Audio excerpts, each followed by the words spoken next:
This is definitely the top hit of July. Fans of cute male characters shouldn't miss it.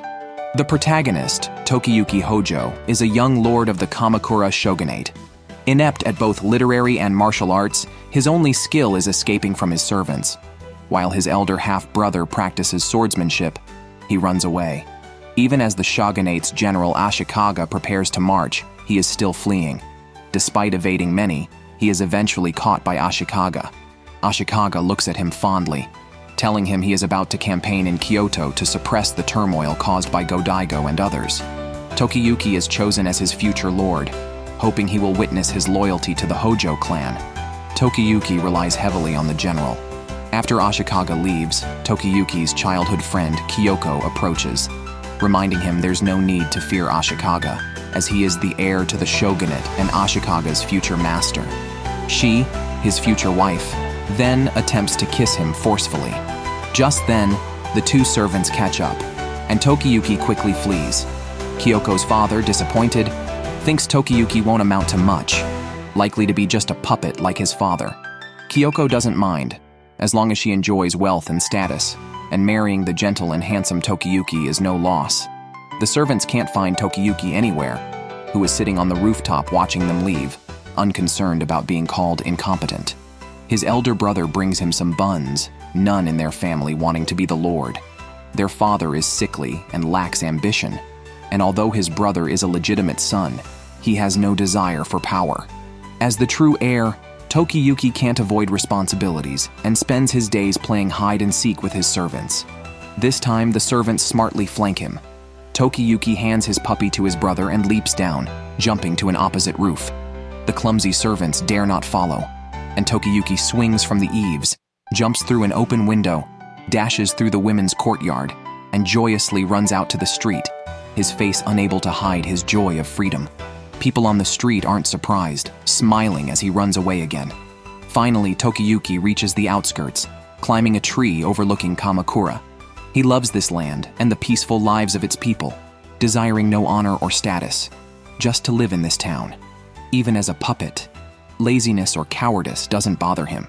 Suddenly a bell rings, and a beautiful girl appears below the tree, saying that Tokiyuki is not lazy or cowardly, but harbors a dormant monster inside, as her father said. The next moment, a large face appears behind Tokiyuki, startling him. He introduced himself as Yorishige Suwa, a priest from Shinano province. True to his role, he spoke in a manic and rambling manner. Right away, he deluged Tokiyuki with talk, claiming he was tasked with praying to the heavens to protect Kamakura from enemies, and he had just completed his prayers. He came to report to Tokiyuki's father. The girl below was his daughter, Shizuku, skilled in secret techniques and clerical work, assisting her father. Tokiyuki only wanted to know why this man knew he would climb the tree. Unexpectedly, Shizuku also spoke in a rambling manner, saying her father could foresee the future through divine power. To prove his divine power, Suwa scrutinized Tokiyuki, but became confused. Tokiyuki grew more distrustful of him. However, Suwa claimed that in 2 years, Tokiyuki would become a groundbreaking hero and lead a major battle, even altering the nation's future. Tokiyuki didn't pay attention and quietly retreated, quickly fleeing. He clearly regarded Suwa as a charlatan. Yet his sincere eyes lingered in Tokiyuki's mind, giving him a real impulse to believe in his potential as a hero.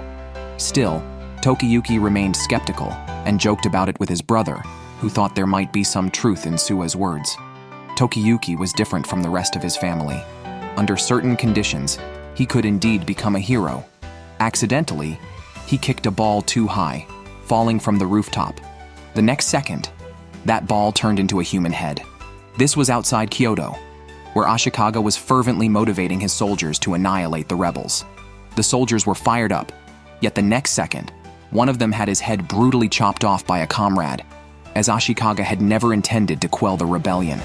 He had colluded with Go-Daigo, and now, with the Kyoto shogunate forces crushed, Ashikaga's Nida army grew instantly powerful and turned to march on Kamakura. The situation reversed dramatically. The two servants who had been chasing Tokiyuki daily were killed by stray arrows. Kyoko's father committed suicide, and Kyoko herself was violated by enemies and brutally killed. The peaceful and happy Kamakura instantly turned into hell, with fires burning everywhere, destroying happiness and tranquility, leaving only sin. Amidst the flames, Ashikaga indulged in fantasies about his great endeavor. Tokiyuki's father and over 800 of his men committed ritual suicide. The only survivor was Tokiyuki. It was May 1333. The Kamakura shogunate was declared extinct.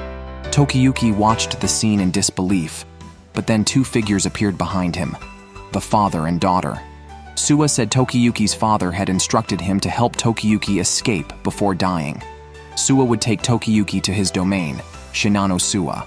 Tokiyuki let Suwa lead him forward.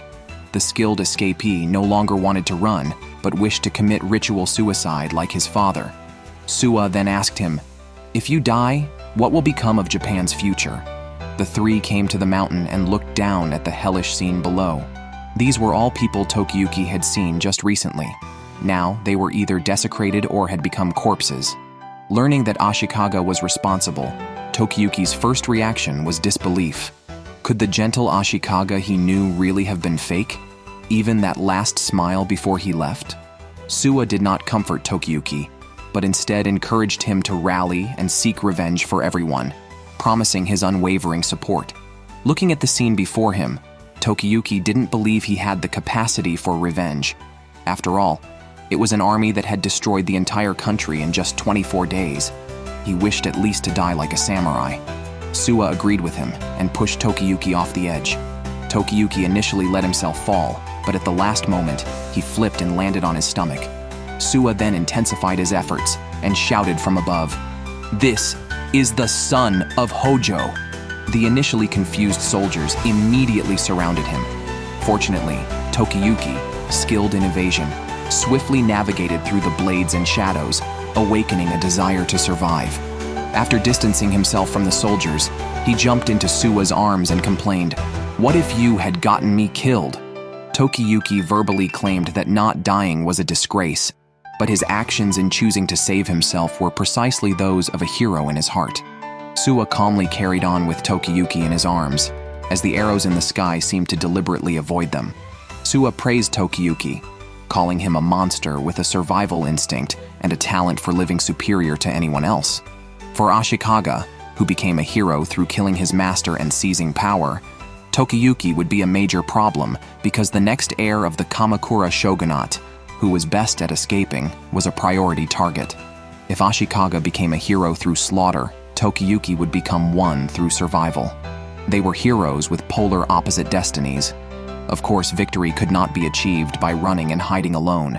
So Suwa would prepare everything for Tokiyuki: allies, military power, and wisdom. All these were predicated on Tokiyuki surviving, gathering strength, and defeating the pursuing demons.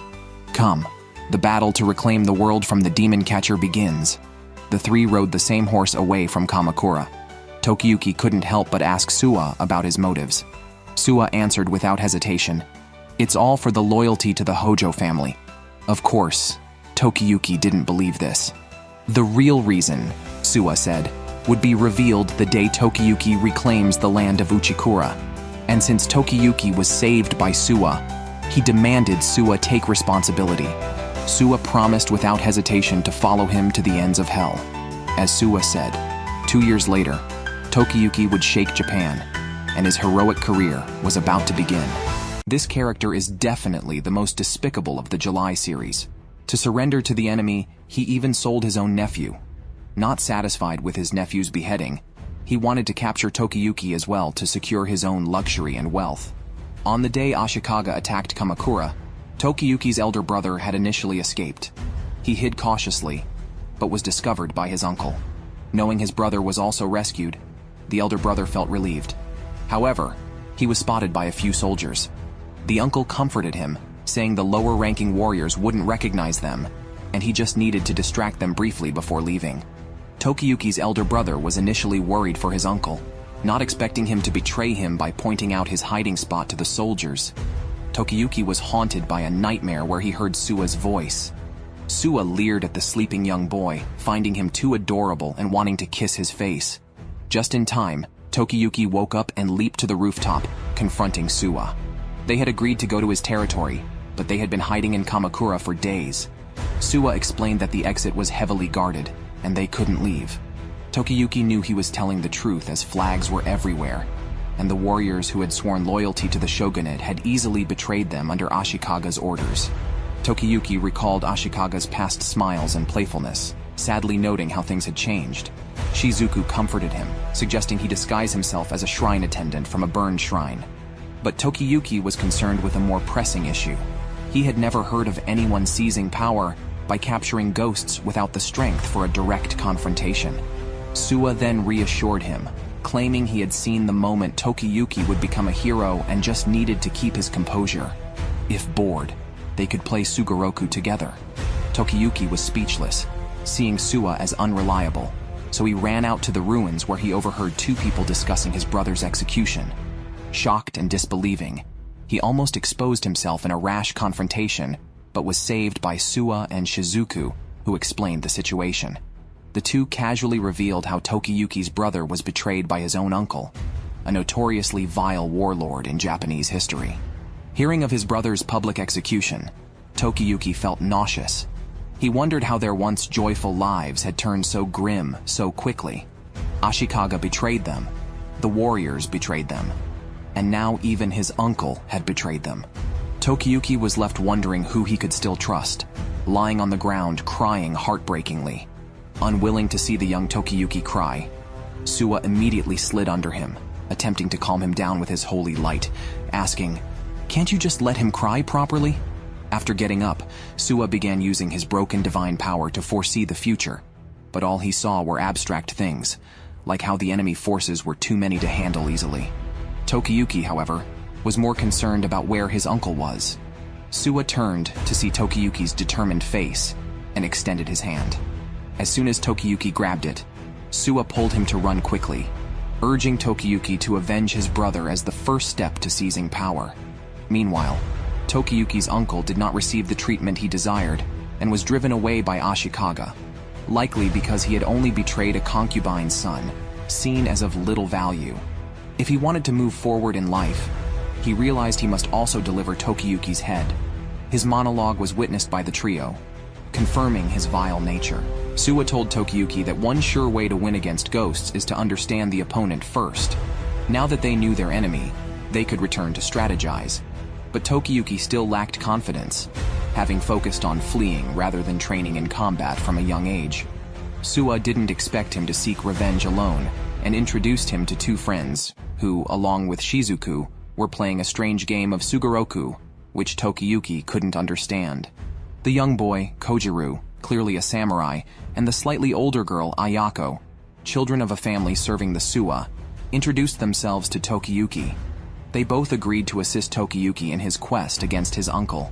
Despite knowing that the Hojo clan had been annihilated, neither child expressed dissatisfaction. Ayako found Tokiyuki cute, and Kojiru was determined to protect their young lord. Days later, as night fell, everyone held their breath. Suwa handed a sword to Tokiyuki, and at Shizuku's signal, "Here it comes." The vile uncle charged like a demon, seeing the lone Tokiyuki under the moonlight as an enticing young boy. Tokiyuki turned to see his uncle with tears in his eyes, who only saw him as a means to wealth and glory, and started to perform, assuring Tokiyuki there was no longer anything to fear, and that he would escape with him. As he approached, Tokiyuki asked why he betrayed his brother, gripping the sword tightly. The next second, Ayako and Kojiru descended from the sky, unexpectedly blocked by the uncle's sword across his back, sending them flying. The uncle realized Tokiyuki had lured him into a trap with people ready to ambush nearby. The boy's expression was so perfect, it didn't arouse any suspicion. Unfortunately, he was appointed as his brother's guardian, not just because he was his uncle, but because he was strong enough for the role. The old brute removed his clothes, swirled his sword, and the tree behind him snapped instantly. Amidst the dust, he charged towards Tokiyuki, who had already drawn his blade but was sent flying with a single move. Kojiru and Ayako stepped in front of Tokiyuki, but to no avail. The old brute's strikes were fierce, flawless, and his strength terrifying. Kojiru and Ayako together could barely withstand him. Tokiyuki felt utter despair. After all, they were just children. Their initial surprise attack failed, and they were no match for the old brute. Amidst these thoughts, Ayako and Kojiru were both knocked back. The old brute rushed straight at Tokiyuki, proud of his betrayal of his lord's son, boasting to Tokiyuki about the day he betrayed Tokiyuki's brother. Without needing soldiers, he had brutally beaten the young boy himself, then picked up his battered nephew. Now before him was an even more tempting target, Tokiyuki. With visions of capturing the boy and claiming his reward, the old brute was determined. Tokiyuki, flushed from the exertion, drew Suwa's attention. At this moment, Kojiru and Ayako were ordered to retreat, giving a chance to assess Tokiyuki and see who truly held the power to thrive in chaos. Expecting an easy kill against the nearly defenseless Tokiyuki, the old brute was surprised as each of his strikes was effortlessly dodged. Tokiyuki not only saw through his moves, but seemed to enjoy the challenge, growing more excited as the battle progressed. His skills were not from training, but innate, born from a knack for escaping. Suwa noted that Tokiyuki was not cowardly, just loved to flee. It seemed he had wings on his back, always reveling in the thrill of escape. Before the Kamakura unrest, Suwa had seen this kind nature and thoughtfulness towards companions in Tokiyuki, just like any ordinary child. Yet on the battlefield, this child played gleefully like a monster. Serving such a lord must be endlessly entertaining, Kojiru and the others agreed.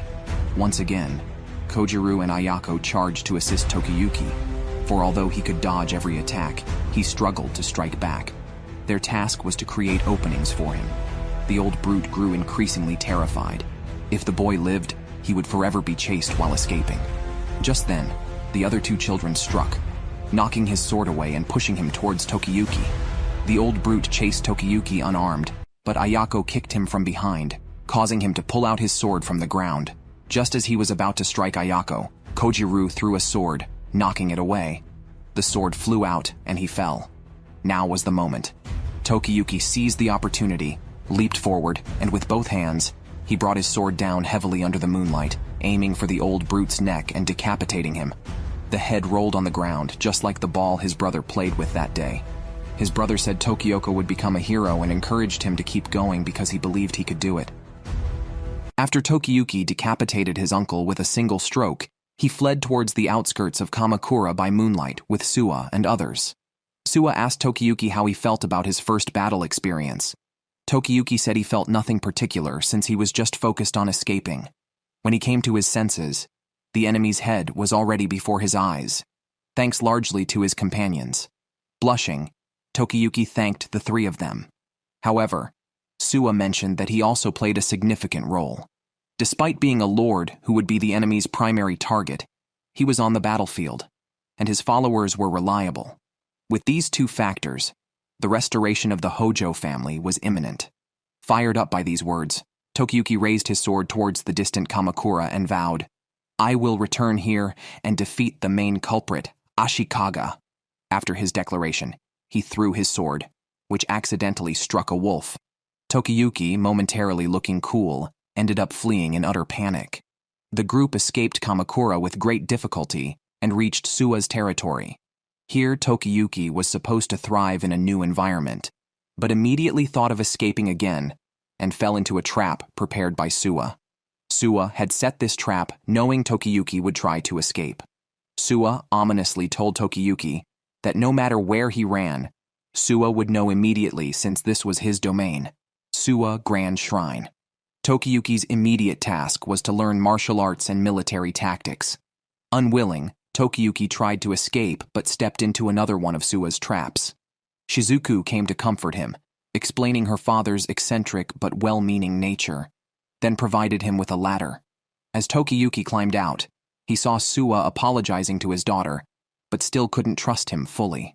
Tokiyuki kept trying to escape every day, but Suwa didn't give up on him, telling the other children that Tokiyuki was inherently earnest and straightforward, but had been raised as a puppet leader without significant ambitions, hence did not see the point in serious study.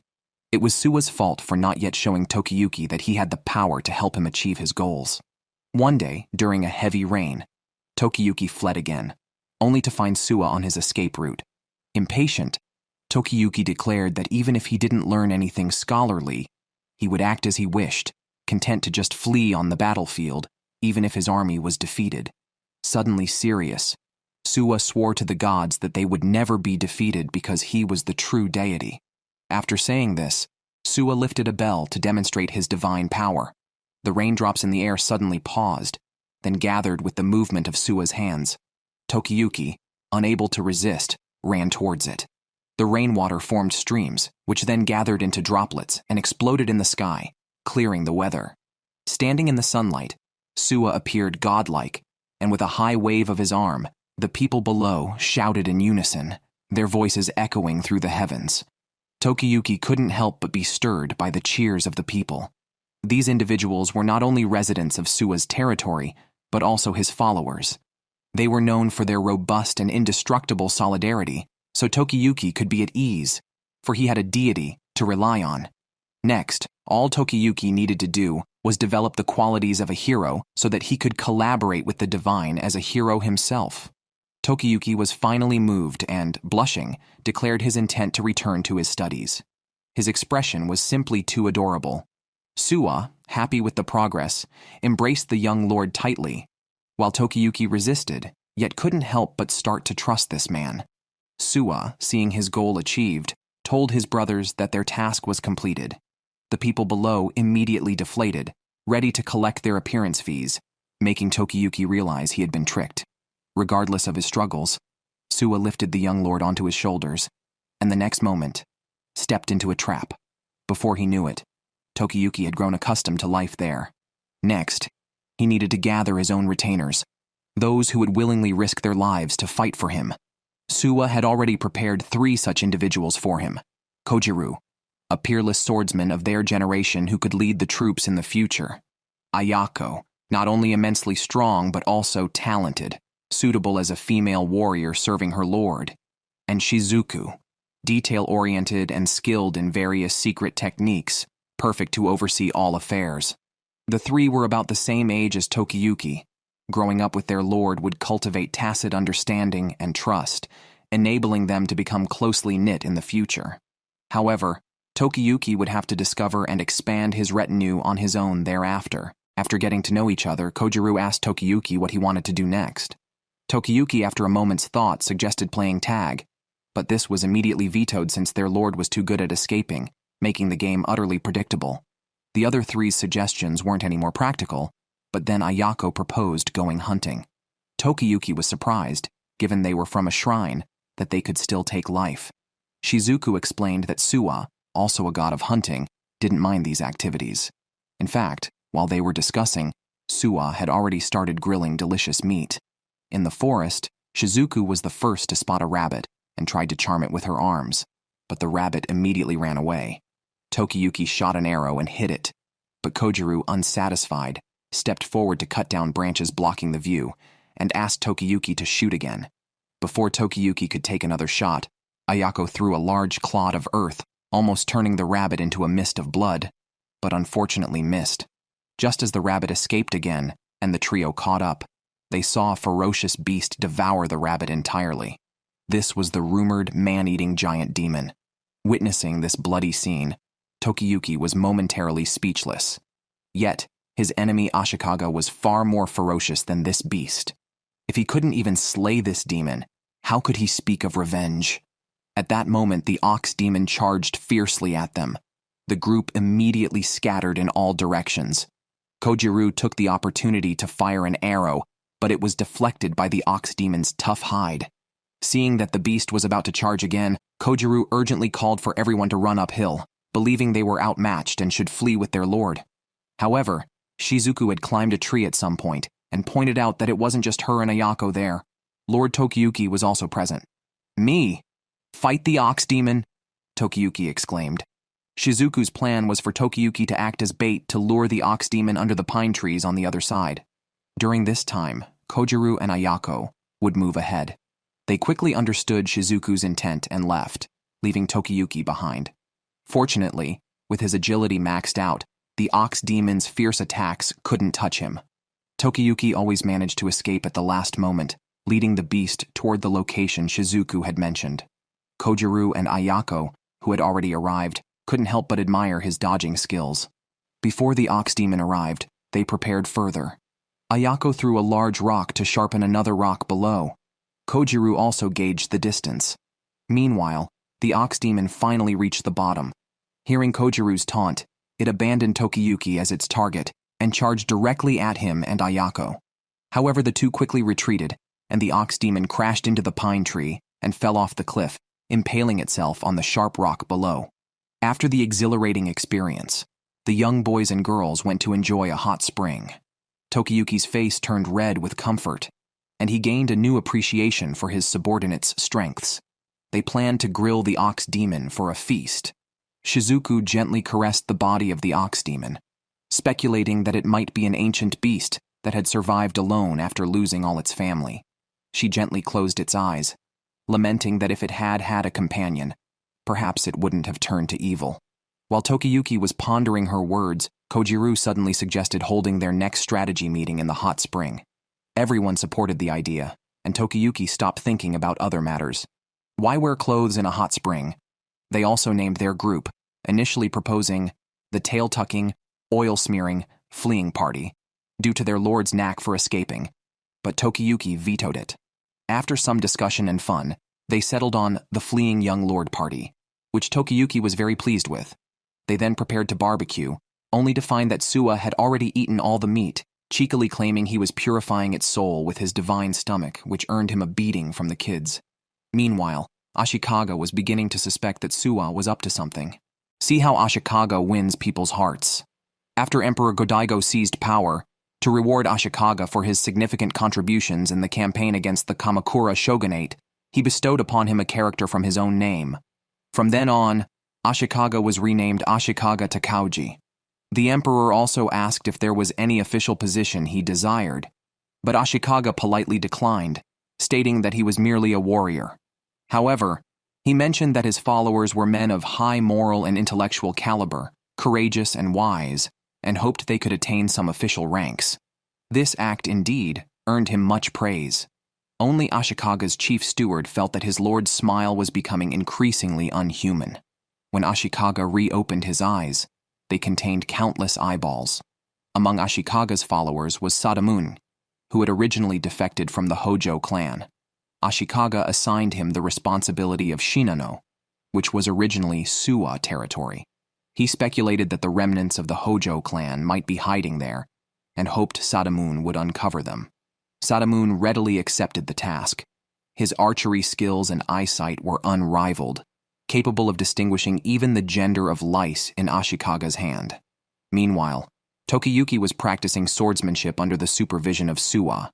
He assumed a firm stance, but his posture collapsed in the next second, unable to even slice through a bundle of straw. Suwa explained that this was because Tokiyuki's muscles were always ready to flee even during an attack, making his torso weak when swinging the sword. In such cases, he suggested a good massage might help. Have you finished massaging him? Let me have a turn.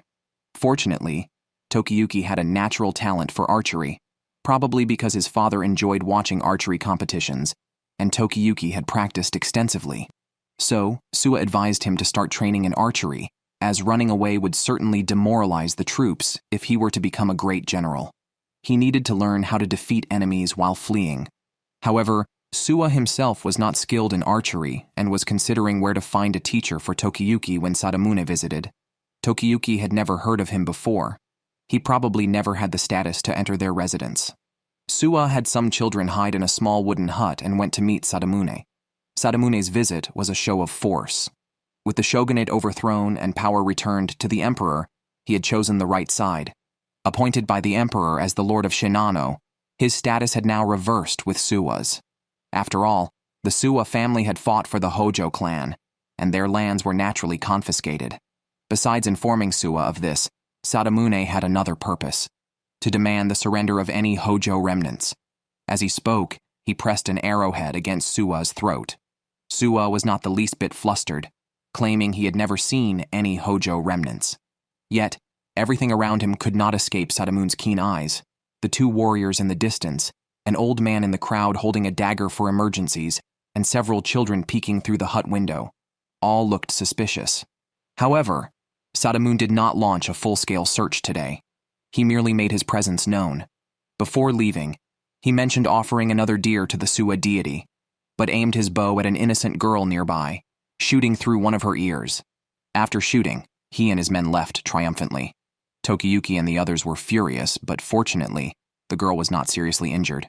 This incident only highlighted Sadamune's exceptional archery skills. Tokiyuki understood that although it was a disgraceful act for a warrior, Sadamune's archery was indeed beautiful. Just as he expressed this, Kojiro and Shizuku scorned him unanimously. However, Suwa appreciated his honesty and tolerance, believing he definitely had the potential to become a great general. Suwa couldn't help but smile secretly, thinking he had finally found a good teacher.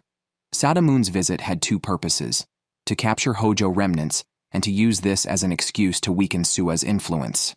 Tokiyuki also had two goals: to keep his true identity hidden from Sadamune, and to secretly learn his archery skills. Given that Sadamune would likely visit often, Tokiyuki planned to observe from hiding and learn by stealth. This was a game of hide-and-seek, evading the watchful eyes, and the thrill of possibly being discovered or shot at any moment would surely excite Tokiyuki. Excited by just the thought, Suwa wasted no time and immediately announced that a dog chase event would be held at Suwa Taisha in 3 days. On the day of the event, Shizuku encouraged Tokiyuki to do his best. Suwa reminded them not to casually mention Lord Tokiyuki's name outside and to use a pseudonym instead. Shizuku blushed and expressed her wish to call Tokiyuki brother before shyly running off. As expected, Sadamune arrived with his men. Suwa wasn't surprised and immediately declared the event open, releasing all the dogs.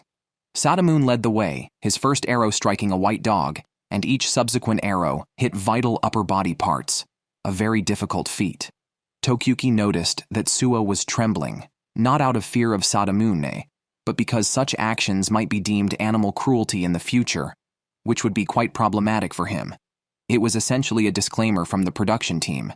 Sadamune quickly won first place in the individual category and openly mocked the others.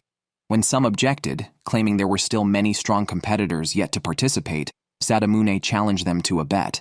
If their so-called strong competitors could not beat him, then they would have no right to interfere with any searches for Hojo remnants or question any suspects in Suwa territory. Suwa naturally agreed to the wager, stating that if they won, Sadamune would no longer be able to cause trouble in the territory under the guise of protection. Sadamune never thought he would lose.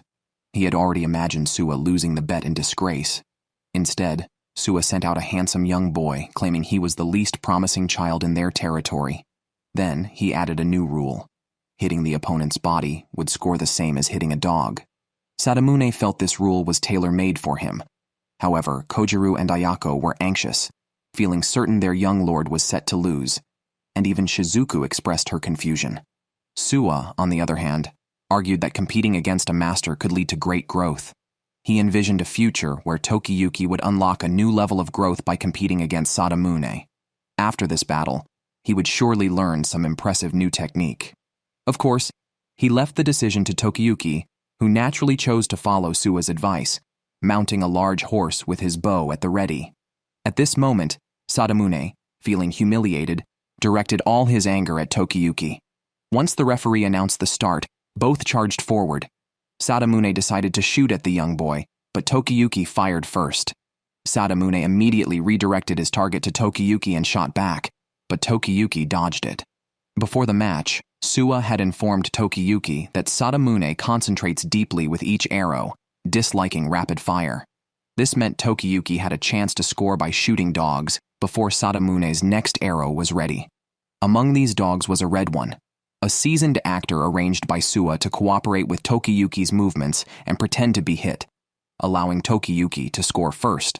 Thus, Tokiyuki kept dodging Sadamune's arrows while shooting dogs to score. By the time Sadamune realized, he was left with only one arrow. If this arrow missed, he was sure to lose. In desperation, Sadamune shifted his target back to the dogs, which, like Tokiyuki, were specially selected by Suwa for their ability to evade. As Sadamune focused on the dogs, Tokiyuki took the opportunity to aim at Sadamune. The anxiety, hesitation, and fear of being targeted were sure to disturb Sadamune's composure. Unexpectedly, Sadamune ran into Tokiyuki's blind spot, a position where he could not be hit no matter what. Tokiyuki quickly turned his horse around. Just then, Sadamune was ready to shoot, his target still on Tokiyuki. With a whoosh, the arrow flew out, hitting Tokiyuki, and Sadamune suddenly scored 5 points, reversing the score. However, Sadamune had no arrows left. Tokiyuki touched the blood on his head, feeling a wave of fear. If it had been a real arrow, he would have been dead. He immediately spurred his horse to run, his face unable to hide the excitement. Sadamune hit Tokiyuki, instantly reversing the score, but he ran out of arrows. This gave Tokiyuki a chance, yet Sadamune kept closely behind him, continuously blocking his shots and deliberately bumping into a little boy's horse, almost extinguishing Tokiyuki's fighting spirit. Then Suwa started to shine, challenging Tokiyuki to think of shooting while escaping. Surprisingly, Tokiyuki came up with a plan. His mind was clearest while fleeing, quickly taking control of the situation. Knowing Sadamune would do everything to block his shots, Tokiyuki turned around at the moment Sadamune attempted to interfere and aimed an arrow at him. Still, it was hard to aim, so Tokiyuki boldly stood on one leg, balancing on the bow to shoot an arrow at Sadamune's chin, scoring 2 points. Not only did he show decisive courage, but he also demonstrated the balance needed for acrobatic shooting and his flexibility. At that moment, Sadamune was still on the ground. Seeing Tokiyuki charging, he hurriedly covered his head, but Tokiyuki rode past him and then turned to shoot Sadamune's right ear. This was the restful horseback shot, similar to the tactics the Parthian Empire used to defeat the mighty Roman army with their renowned back-shooting strategy. Tokiyuki scored 3 points in one go, winning the match. Looking down at Sadamune, he said this was to return the favor for the earlier shot that injured the priestess's ear. Sadamune lost the bet and left in frustration. On his way back, he pondered Tokiyuki's every move, sensing an inexplicable nobility. Could he be from the Hojo clan? Yet why would Suwa allow such an important figure to appear openly before him? The more Sadamune thought, the more perplexed he became. Suwa had anticipated this, already spreading rumors nationwide about a possible Hojo clan member to divert the enemy's attention, allowing him and Tokiyuki to build their strength unnoticed. Currently, Tokiyuki's identity was merely a common scribe at the Suwa shrine, so he had to work daily to avoid suspicion if enemies approached. Just as Kojiru was about to say Sadamune wouldn't return so soon, they saw a strange man waving at them. This time, Sadamune brought an imperial decree from the emperor, stating that as a punishment for supporting the Hojo family, some lands from Suwa and his followers' territories would be confiscated into Sadamune's domain. He taunted Suwa, demanding that he expel his followers from these lands within 10 days. In the evening, Suwa's followers discussed what to do. The opponent was too oppressive, and they felt compelled to fight back. However, Suwa said it wasn't the right time and asked everyone to go home, keeping only Tokiyuki behind. He wanted to introduce a boy named Kazama Genba, a thief skilled in sneaking anywhere and stealing anything. Suwa hoped Genba could steal the imperial decree from Sadamune's residence, buying time for his followers. He stressed that not all battles are won by honorable means. Sometimes, unconventional methods are necessary. After convincing Tokiyuki, Suwa noticed a subordinate's unease about sending children on such tasks. Just as Suwa finished explaining, the subordinate left, sporting a pair of fox ears. The next day, Tokiyuki and his friends went to Genba's village. The villagers fled at the mention of Genba's name, and even the chickens hid in barrels. Genba appeared behind Tokiyuki wearing a scary mask, startling him. Tokiyuki promptly invited Genba to join his group, but Genba revealed Tokiyuki's identity and stole their wallets. He demanded 100 man for his silence and the same amount for each job thereafter. Tokiyuki was shocked that Genba only wanted money. He asked Genba if he was sure he didn't want a domain. Genba, surprised, hadn't considered that. Helping Tokiyuki could make them heroes deserving of their own lands. Yet Genba only wanted immediate payment. Tokiyuki embraced him, praising his lack of greed, while Shizuku and Kojiru tempted him with the prospect of earning more if he served under Tokiyuki, who would grant him lands when victorious. Realizing the situation, Genba agreed to help on the condition that Tokiyuki join him, refusing to work for an irresponsible employer. Tokiyuki readily agreed. At night, the two observed the Sadamune residence from a tree. 3 human heads were displayed in the yard, all of whom had tried to sneak in and steal. They risked the same fate if not careful. The The room holding the imperial decree was locked with 3 locks. The locks were not the issue. It was the 2 guards at the door. However, for Genba, this was still not a problem. Tokiyuki immediately showed admiration as Genba demonstrated his exceptional skills. Jumping down from the tree, he inserted a stick into the ground and vaulted over the estate's wall, then threw a rope to pull Tokiyuki over. It was Tokiyuki's first thrilling experience, and he was extremely excited. Genba questioned Tokiyuki, asking if he wasn't ashamed to just do as others told him, despite being a samurai's son. Unbeknownst to him, Tokiyuki had already shed all shame when escaping from Kamakura, and wished to repay Suwa's kindness. Genba couldn't agree with Tokiyuki's mindset, arguing that owing favors always ends up empty, and only money or fear can subdue people. He recounted a time someone asked him to investigate an affair and didn't pay. He retaliated by mixing cockroaches and urine into the woman's rice porridge, instilling fear in everyone not to cross him. However, he didn't let Tokiyuki continue the risky adventure with him. Instead, he disguised himself as Sadamun and ordered the 2 guards to fix the fence, perfectly imitating Sadamun to the point that the guards didn't dare disobey, even asking why Sadamun had fox ears as he left. Genba roared, "That's the cute part!" Then they boldly entered the room. But after finding the imperial decree, Genba didn't hand it to Tokiyuki, sensing his momentary doubt. After all, he could become anyone he wanted, like now, when he transformed into Tokiyuki and asked, "Do you have the confidence to command me without suspicion, young lord betrayed by 1,000,000 warriors?" Yet their whispering was overheard by one of Sadamun's spies. Tokiyuki and Genba were discovered while sneaking into the Sadamun residence. Genba noticed they were being surrounded.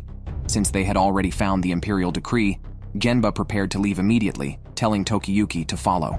Tokiyuki tightened his headband, showing a determined expression, and both quickly retreated from the cabin. Genba threw several smoke bombs to cover their escape, but one of the pursuers had excellent hearing and detected them climbing the opposite fence only by listening. He shot an arrow towards them, but it missed due to inferior skills compared to Sadamune. Tokiyuki and Genba took this chance to climb over. Nearby, Kojiru and Ayako, alerted by Genba's signal, acted swiftly to distract the pursuers. The sharp-eared pursuer didn't hear footsteps running towards the horses and guessed they were still nearby, hiding in the forest outside. He confidently approached the forest. Genba and Tokiyuki held their breath, fearing discovery. Genba considered betraying his young master, but just as he was about to leave, Tokiyuki looked back at him. The sharp-eared pursuer heard the noise and swung his large sword at them. Fortunately, Tokiyuki tackled him in time. The sword hit a tree, and the pursuer couldn't follow up quickly. Tokiyuki and Genba continued to slide down. Tokiyuki had a cut on his back but did not blame Genba, admitting he had suspected him earlier. He confessed that if he died, he wouldn't be able to apologize. Tokiyuki acknowledged he was a lord with a weak heart and petty spirit, but would never betray his subordinates. He enjoyed escaping with Genba, which kept him excited all night. Even if Genba betrayed him, they had to stick together during their escape. Tokiyuki then showed a bright smile. Meanwhile, Sadamune chased them on horseback, but struggled with his vision at night. His good friend, the sharp-eared pursuer, joined him, and they rode closely together, their bodies moving with the horse's gallop. On the other hand, Tokiyuki and Genba were close to their hidden horses when an arrow split the air, narrowly missing them and splitting a large tree. Clearly Sadamun's work. The sound of hooves was still far away. Sadamun's precise shooting in the dark was because he and the sharp-eared pursuer had merged. Genba judged that escaping with the injured Tokiyuki would be difficult. Sadamune and the sharp-eared man thought the same and prepared to shoot again. Sadamune adjusted his aim, using the sharp-eared man's hearing, targeting the wounded Tokiyuki.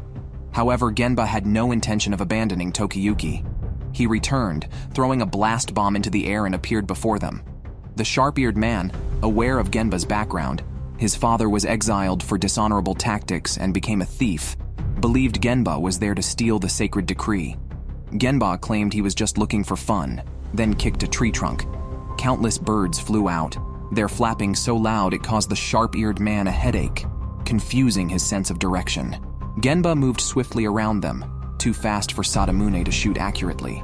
Genba even disguised himself as the sharp-eared man, cutting Sadamun's bowstring unexpectedly and kicking them off their horses. While mocking them, Genba threw 2 incendiaries, igniting the dry grass around. He informed them that paper was not meant for stealing, but for burning. Sadamune realized something was wrong when he saw thick black smoke rising from his estate.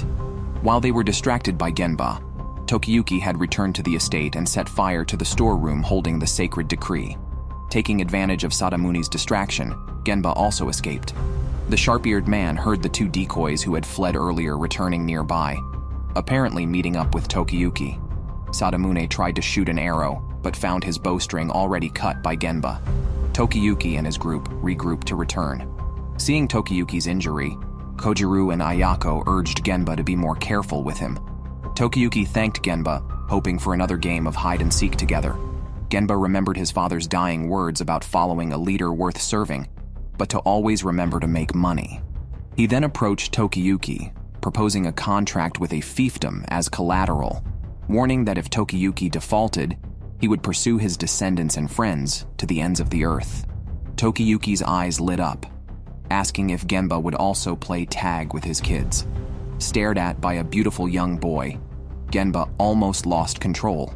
After Sadamune's sacred decree was burned, he could no longer order the Suwa retainers to leave.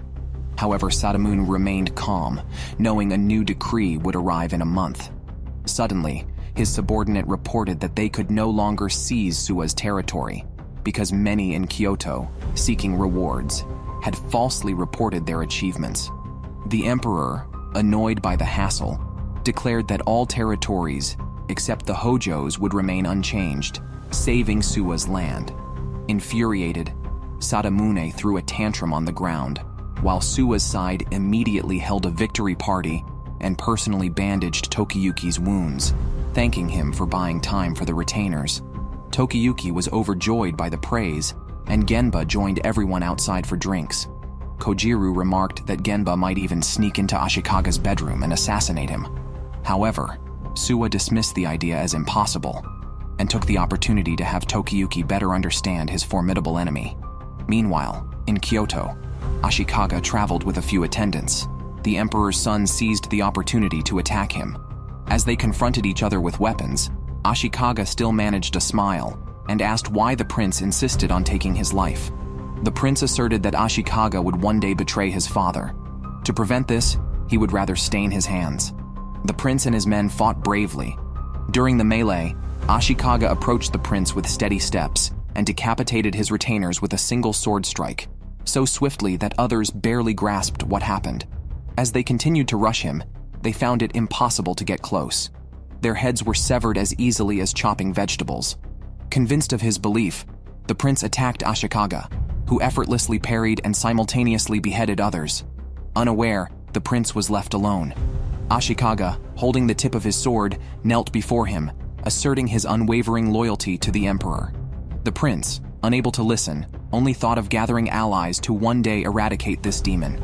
Unexpectedly, his allies did come, but they bypassed him, rushing straight to Ashikaga.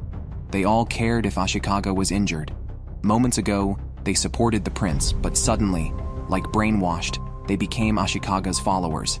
They escorted him towards the emperor's residence. The prince felt a bad premonition, tried to push through the crowd, but the door eventually opened. Ashikaga looked down at him, truly a non-human monster, with every hair controlling his followers like living spores. Hearing Suwa's story, Tokiyuki could hardly believe it. This Ashikaga was completely different from the one he knew. Suwa asked him again if he was prepared to face a top adversary. Before Tokiyuki could answer, Ayako hurriedly reported that Genba, drunk, was groping shrine maidens and threatening to urinate everywhere. Tokiyuki decided to leave with Kojiru and Ayako to discipline this new subordinate. But before leaving, he answered Suwa, grateful for everything given to him. Despite his current insignificance and the vast gap between him and Ashikaga, he would not give up, but continue collecting treasures and facing that man again and again.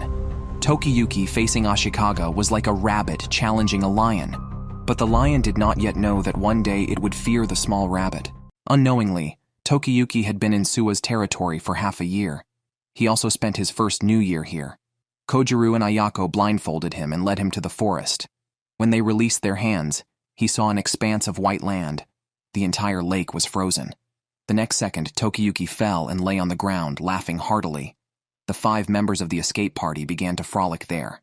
However, Suwa woke up in a cold sweat, as he had entered a period where he couldn't see the future.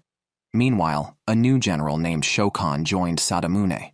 He looked untrustworthy, which is why Sadamune, who was rising rapidly, chose him. Sadamune's first order to him was to gradually encroach on Suwa's territory. News of enemy movements at the northern and western borders reached Suwa. However, Suwa couldn't focus on the discussions as his mind was clouded with the inability to see the future. Due to a lack of scouts, Tokiyuki volunteered to lead his friends there. The clan praised Tokiyuki, but Suwa was anxious. He couldn't see anything. If something happened, the Hojo lineage could end. Tokiyuki had to reassure him, boasting about his excellent fleeing skills and that Kojiru and Ayako had scouting experience. The clan thought this was the best plan, but Suwa disagreed, citing various potential accidents: dying from parasites after eating a slug, or from a nosebleed seeing a sexy girl, or from shame recalling embarrassing memories, which could end the Hojo line. Despite Suwa's objections, the clan agreed for Tokiyuki and the kids to scout. They ran off, and Suwa held back, shouted that Tokiyuki wasn't actually good at fleeing, but was just a big pervert who got excited by it. Tokiyuki, embarrassed, turned red and discussed with his companions what to bring for scouting. They were supposed to travel light, but Suwa prepared a whole cart for them and lay under it, worriedly watching Tokiyuki. "You're the bigger pervert," they thought. They then changed into warm cotton clothes and saw the fur coats and blankets Suwa had prepared. Suwa continued to stare at Tokiyuki worriedly. If he was so concerned about the lineage, he could just have Tokiyuki father a child. Finally, they departed successfully, leaving Suwa behind. Shizuku was used to such odd phases from their father, but appreciated Suwa's concern as they left. After a day's journey, they finally reached Nakayama village in the northern part of Suwa territory before sunset. The group did not approach the village rashly. Instead, they confirmed their next steps. They planned to inquire as messengers from Suwa Grand Shrine, observe the surrounding area the next day, and assess the enemy's forces. They intended to compile the information afterward.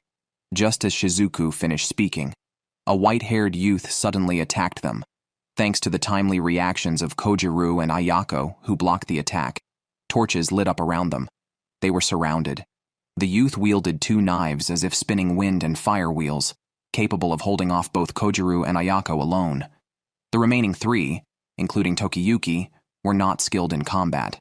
However, Tokiyuki had faith in his companions, who were now vastly different from when he practiced with them. He realized that he had occasionally won only because they had let him win. Recalling how he once told Ayako he would protect her when he grew up, Ayako's heart fluttered, and the wooden sword she gripped with 3 fingers halted Tokiyuki's advance, her other hand free to pat his head. Remembering this made Tokiyuki blush with shame. All this was arranged by Suwa, as Tokiyuki's adversaries were warriors trying to transcend human limits. Facing these monsters, fleeing skills might not always be useful. Thus, Kojiru and Ayako had to become meticulous and increasingly skilled warriors to protect their lord under any circumstances. Tokiyuki was stunned as he watched. Suddenly, the white-haired youth noticed Shizuku behind and stopped to ask if she was Shizuku, recalling she had once hosted him for a meal in eastern Shinano. Shizuku remembered him too. The youth, named Fubuki, was roaming in search of a lord to serve loyally. He had arrived in the village 3 days earlier, just in time to help when people bearing Sadamune's flag raided the village. He had wiped them out and did the same with the next 2 groups. However, the village's food supplies were running low, and they couldn't last much longer. The torchbearers were actually children, because all the adults had been killed before Fubuki's arrival. Every time the enemy came, Fubuki had the children use torches to distract the enemy or set traps. Through training these children, Fubuki felt he might be better suited as a talent scout and mentor. If there was a lord somewhere who thirsted for knowledge, that would be perfect. Tokiyuki's eyes lit up, but he did not reveal his identity immediately. They followed Fubuki back to the village, where Tokiyuki noticed many bodies neatly arranged inside a house, surely the children's relatives. Fubuki spread out a map of the terrain while eating, and told Tokiyuki that the village was actually the largest strategic point in Suwa territory. It was easy to defend, but hard to attack, requiring only 100 soldiers to become a fortress. If taken by the enemy, they could greatly advantage from this position when attacking from the border, striking Suwa territory's richest settlements from two sides. This indicated that the commander of this operation was a master of military strategy. However, they also had Fubuki, a skilled strategist in both military and literary arts. But this strategist could really eat. It turned out the village's food stock was depleted because he ate it all. Fubuki explained that it might be because the weather was too cold, and no amount of food could warm him up.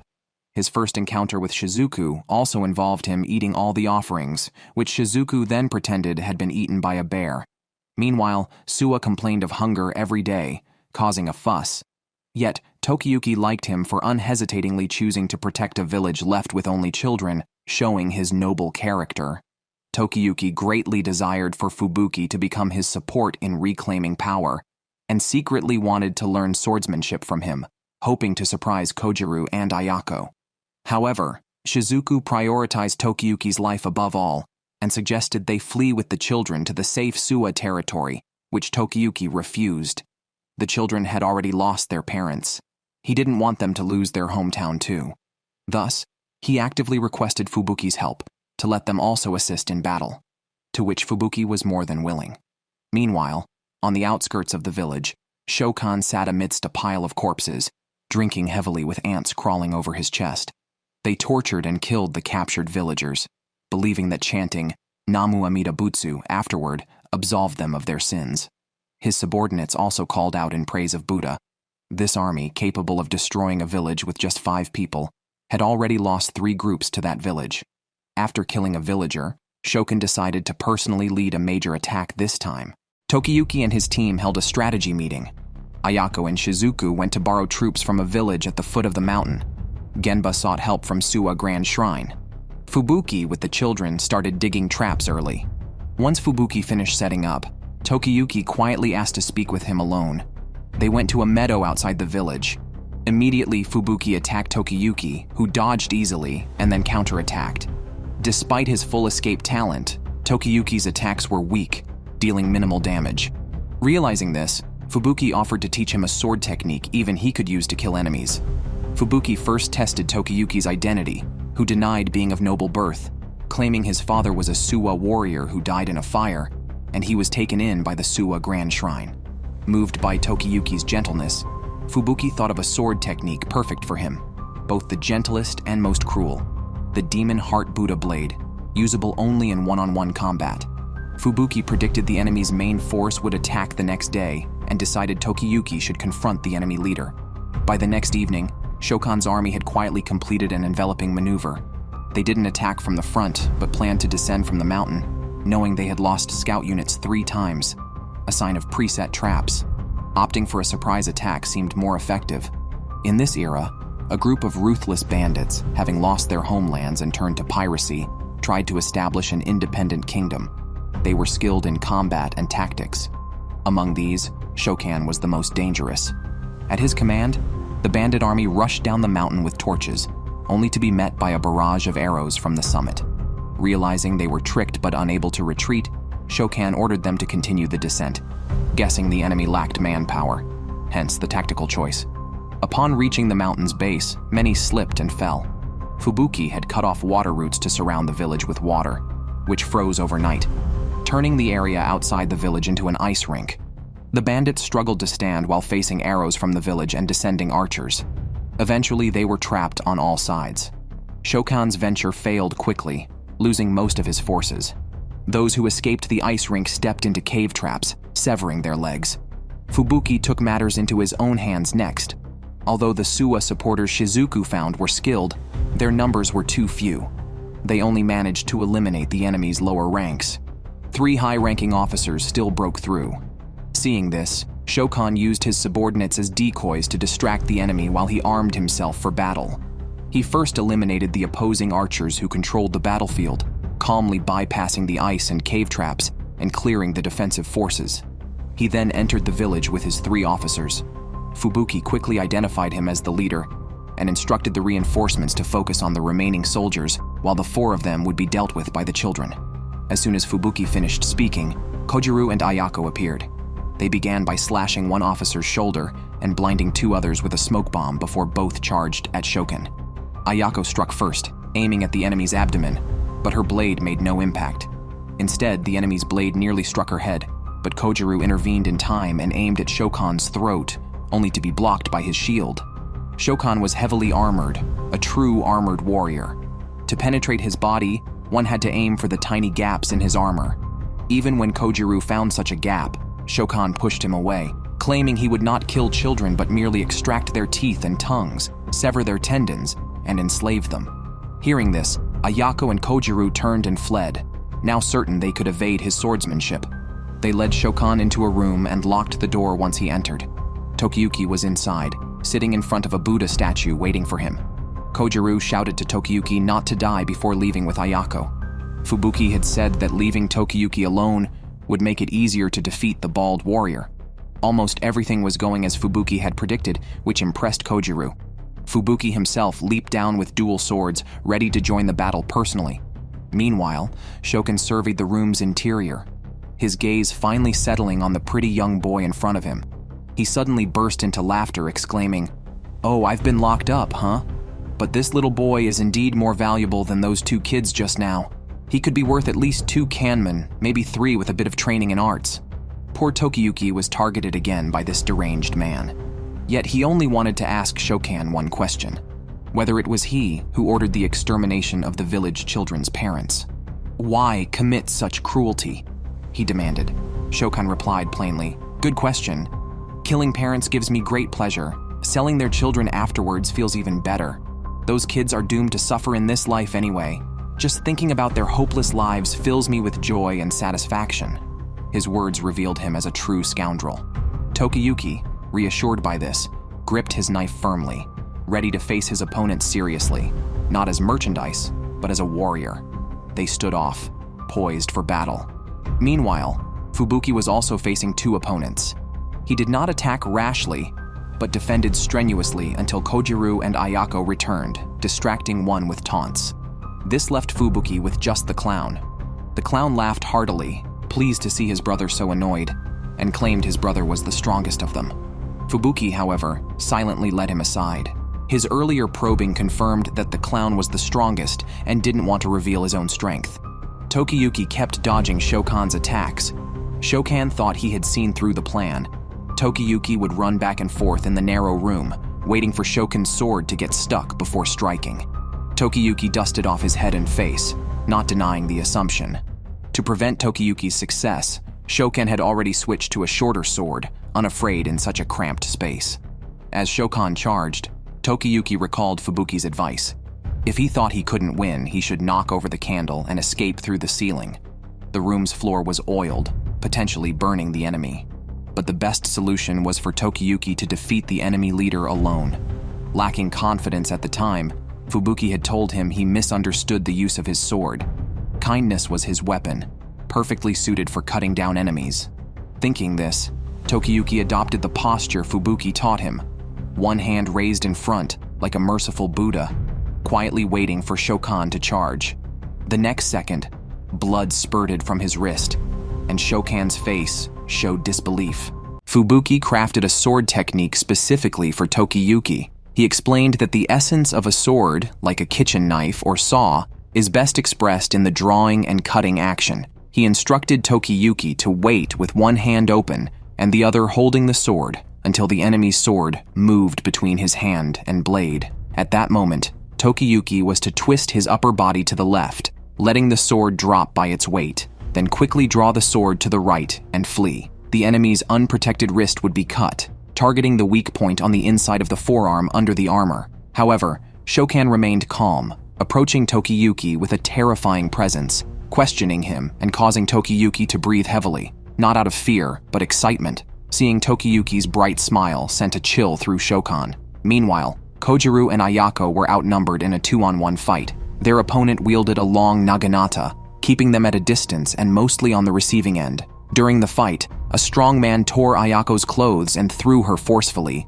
then swung his sword at Kojiru while criticizing the two for being too light, delicate, and inexperienced to understand the adult pleasure of overpowering the weak with physical strength. Yet Ayako and Kojiru ignored him, Ayako took off her coat with her teeth still holding her sword, while Kojiru got up from under the debris. The strong man then insulted their lord, triggering their wrath. Shizuku, from a tree, began furiously blowing darts at him, and Ayako seized this moment to attack but was blocked. When her sword was knocked away, she grabbed the blade with her hands and trapped the sword handle with her body, immobilizing the opponent. Kojiru charged in, keenly aware that if they couldn't defeat adults with just a year and a half left until the predicted battle, they'd miss their lord's major conflict. Therefore, Kojiru's strike was swift and precise, chopping down at the strong man's shoulder. The man fell, incredulous at his defeat by these unknown youths. As he lay dying, Kojiru told him to inform the demons in hell that their lord was Tokiyuki,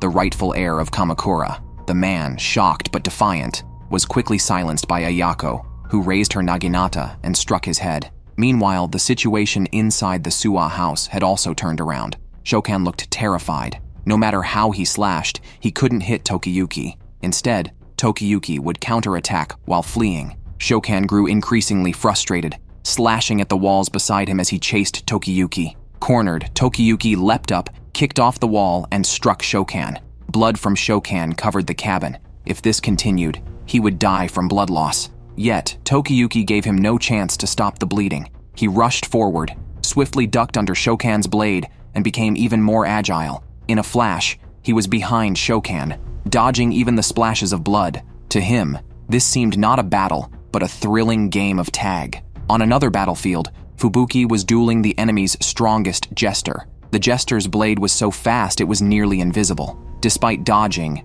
Fubuki's shoulder was slashed. This made him curious about the jester's master.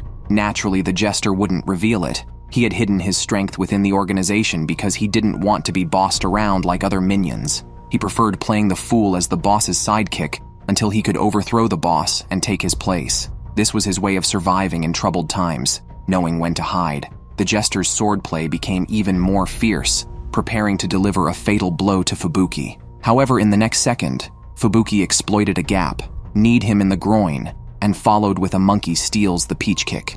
The jester, incapacitated and clutching himself, was mocked by his opponent, who said, "What you hid wasn't as great as I thought." This pierced his arrogant self-image. The battle then became one-sided. Thinking of the village's strategic value and the hidden gem he had discovered, Fubuki smiled warmly. He felt that Tokiyuki harbored something exceptionally vast within him, irresistibly drawing him in. When the clown charged, Fubuki twirled his swords beautifully, crossed them, and pressed them against the clown's throat. He then swiftly took the clown's life. On Tokiyuki's side, the battle was also nearing its end. Despite the vast difference in strength and size, Tokiyuki played with Shokan like a cat with a mouse. Shokan was so dizzy he couldn't defend against Tokiyuki's sudden attacks. Despair was all that remained in his mind, thinking, "I am going to die." His consciousness began to fade.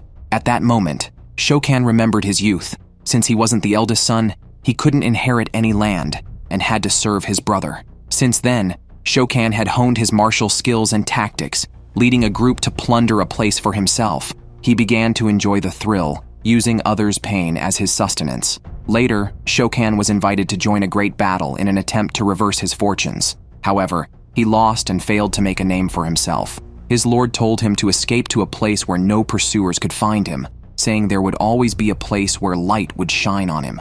Back then, Shokan scoffed at the idea, but now he saw it clearly. The bright light before him was Tokiyuki's smiling face. Shokan's expression was as if his soul had been purified. He dropped his knife and knelt on the spot. "Can you smile at someone like me in this hellish place?" he asked sincerely, then collapsed completely. Tokiyuki had indeed defeated the enemy leader on his own.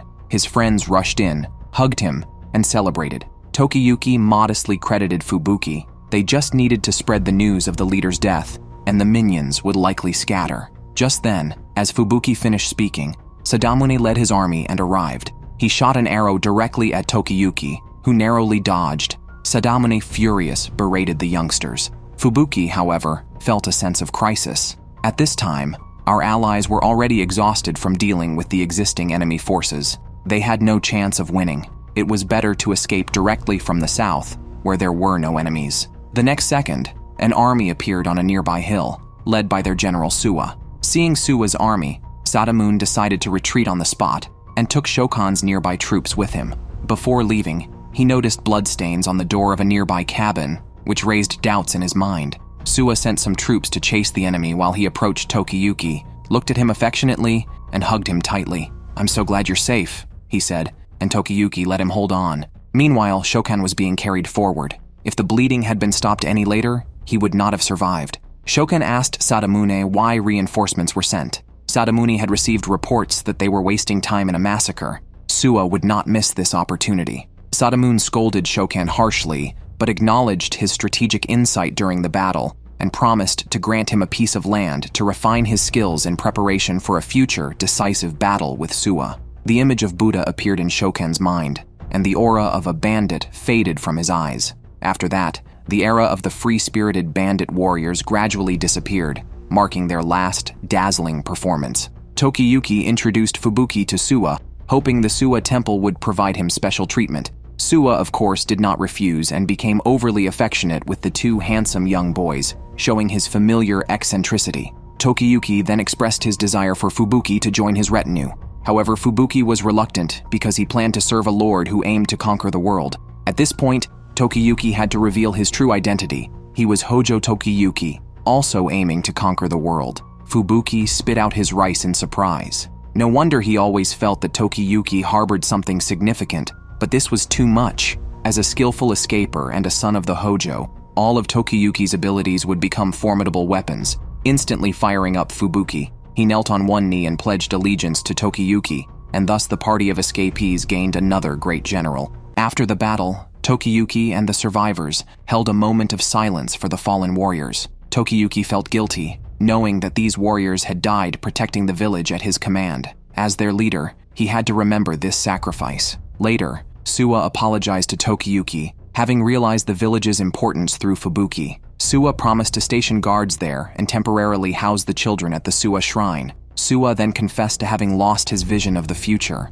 a fact unknown to most. He asked Tokiyuki to help him regain his divine power and experience the incredible forces that exist in the world. Naturally, Tokiyuki agreed. The first favor Suwa asked for was eel, so Tokiyuki shamelessly approached Kojiru and Ayako to catch some. He then delivered the eel to Suwa, not admitting it was his own craving. The winter eel, rich in fat and tender, made Suwa feel invigorated, though it was not divine power. Next, Tokiyuki boldly asked the shrine maidens for garlic, which they promptly gathered from the mountains, but it proved useless. Tokiyuki then stealthily gathered rope and a shrine maiden outfit. Genba, sleeping in a tree, saw Tokiyuki stuffing straw into a human figure and dressing it in the outfit, still dissatisfied as he needed a real shrine maiden. After much effort, he carried the figure back, only to find his men discussing how he consumed so many vitality-boosting foods, made a life-sized shrine maiden doll, and had ropes for bondage. They joked about his age and interests, suggesting he might be a bit extreme.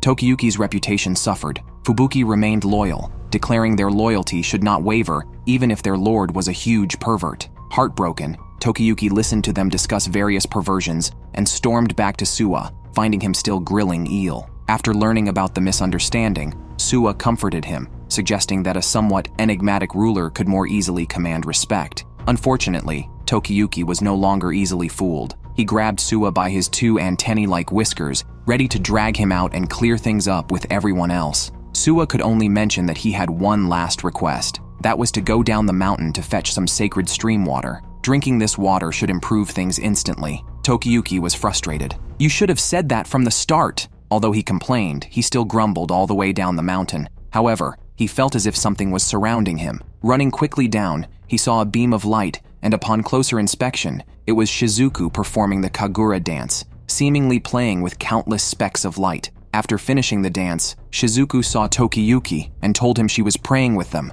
Tokiyuki, however, saw nothing but Shizuku. She asked him to close his eyes and gently kissed his forehead. When he opened his eyes again, Tokiyuki was amazed to see various mythical beasts all around. Though they didn't lend Shizuku any power, they watched over her. As she spoke, she stroked the chin of a nine-tailed fox. Tokiyuki was stunned. This era was the last in which humans coexisted with fantasy. Shizuku fetched the stream water for Tokiyuki and kissed the bamboo tube. It seemed that her kiss endowed the water with divine power. Tokiyuki took the bamboo tube, feeling he glimpsed an incredible tip of an iceberg. Yet he didn't understand why Suwa wanted him to see all this, or what exactly Shizuku was. Meanwhile, Ashikaga was personally painting a statue of Buddha. After finishing, he was moved to tears by his own work, thinking it was truly well done. He then called his younger brother to discuss how to plan for the world. As soon as he saw his brother, Ashikaga was overjoyed and became playful. He quickly mentioned that he wanted his brother to go to Kamakura to strengthen its defenses.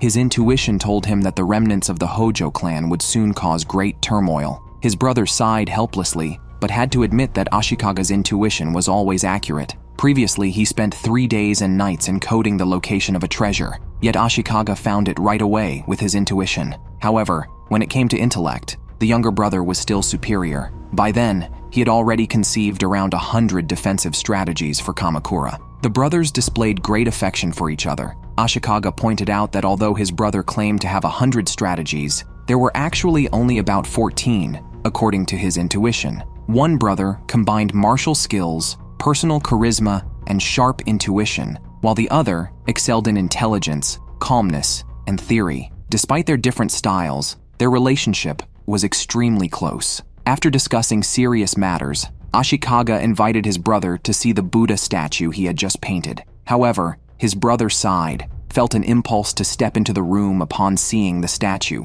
but quickly regained his composure and withdrew his foot. Changing the subject, he mentioned that he had just acquired top-quality cedar planks, perfect for the walls of this room. In return, he hoped his elder brother would gift him the Buddha statue. Ashikaga readily agreed and entrusted the Kamakura matters entirely to him. After his departure, the younger brother breathed a sigh of relief. He could feel that his elder brother had recently surpassed the realm of mere sharp intuition and even began to doubt if he was still human. Later, the younger brother ordered his men to burn everything in the room except for the Buddha statue. It was crucial that Ashikaga's followers never see this painting, which for Ashikaga was merely bait in the mouth of a monster. At the same time, Tokiyuki gave the stream water to Suwa and told him about his encounter with Shizuku. Suwa did not answer Tokiyuki's questions, but drank the stream water and his divine power quickly restored. The mythical beasts Tokiyuki saw were actually manifestations of this divine power. Divine power is a force that exists beyond human vision. As the era and technology progress, Tokiyuki, who excels at escaping, will eventually find no place to stand. Everywhere is monitored by humans, including the villains he had fought before, who possessed powers unseen by the human eye. However, these powers are gradually depleting as human society continues to expand, and the unseen forces weaken. Such miraculous incidents will become commonplace. Suwa pressed his hand on the ice surface, which then cracked and split, dividing the lake in two. This was known as Suwa's famous feat, divine crossing. Now everyone believes it was a miracle caused by Suwa's divine power,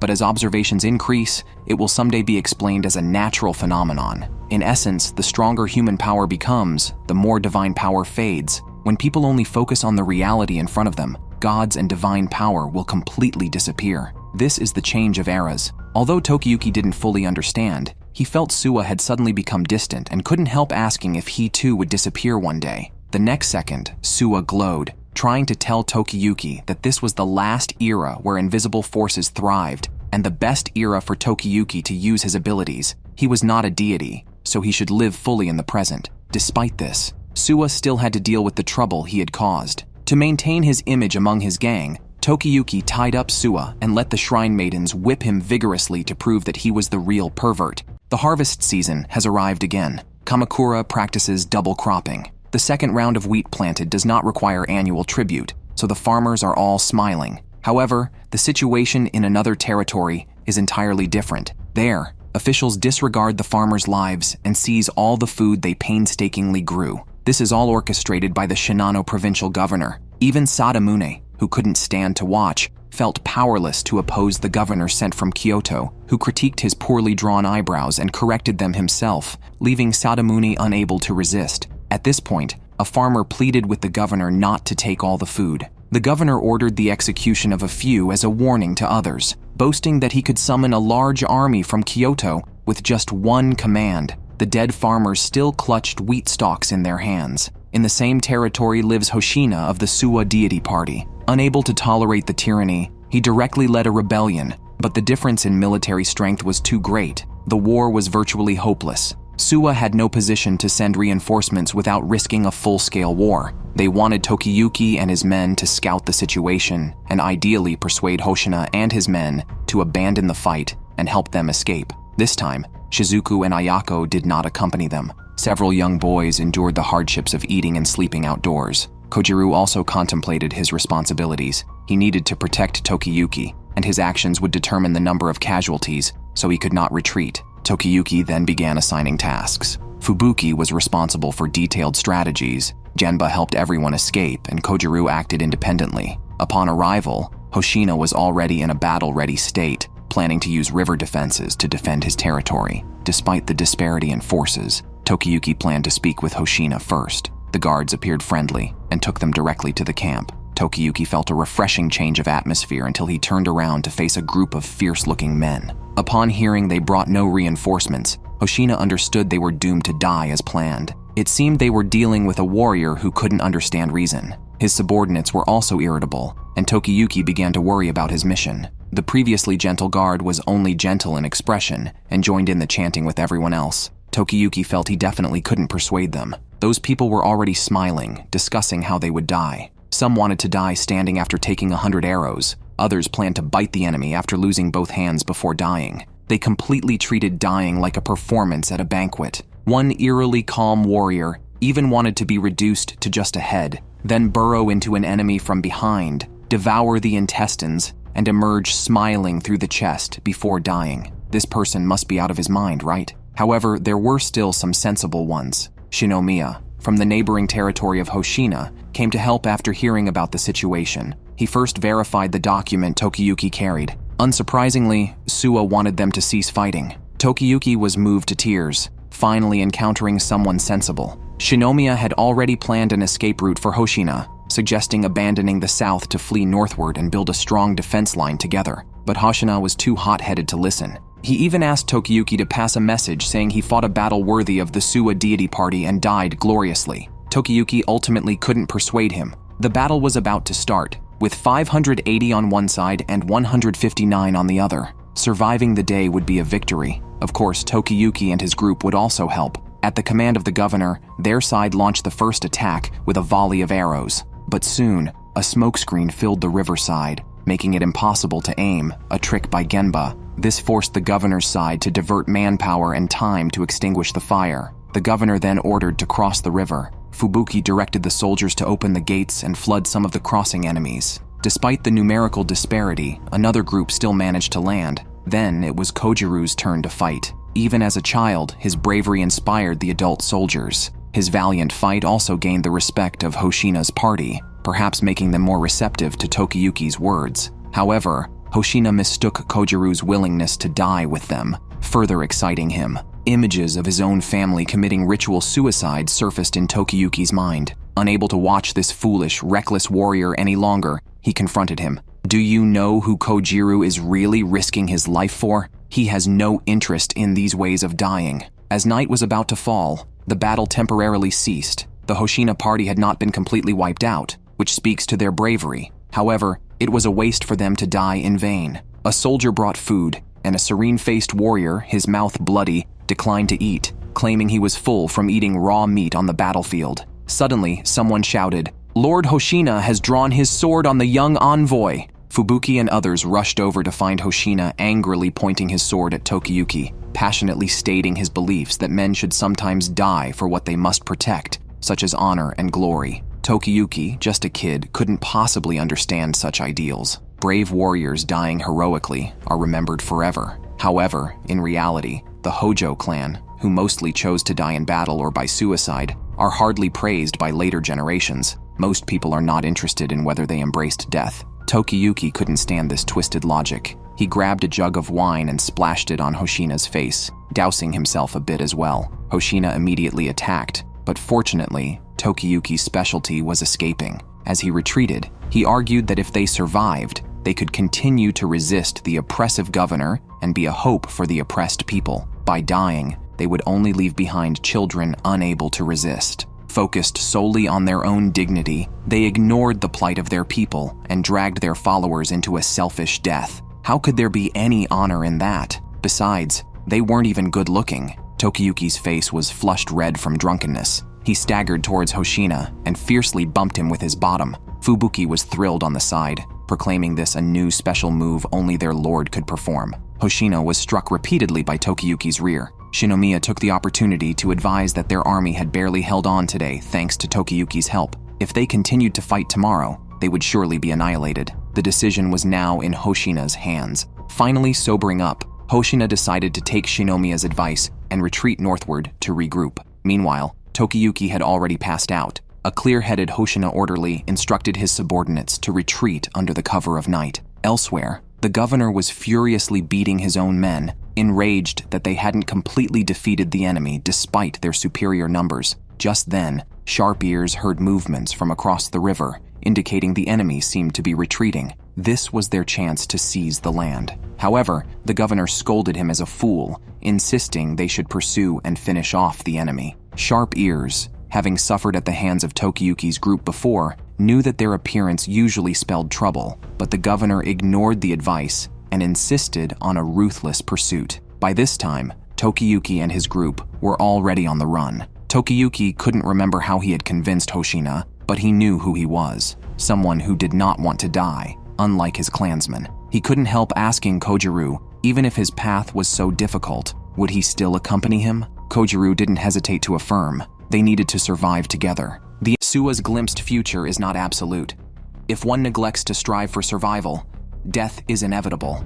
However, the experience Tokiyuki gains through battle is invaluable. All one can do is pray for him in their heart. At this moment, Tokiyuki is retreating with the Hoshina army. If they can get past the fence ahead, they can block the enemy's large force. Hoshina has the women and children escape first, then leads the soldiers back to block the enemy from behind. The chubby squad leader is quickly catching up. This man, named Yonomaru, follows Fubuki's strategy to weaken the enemy using Yonomaru.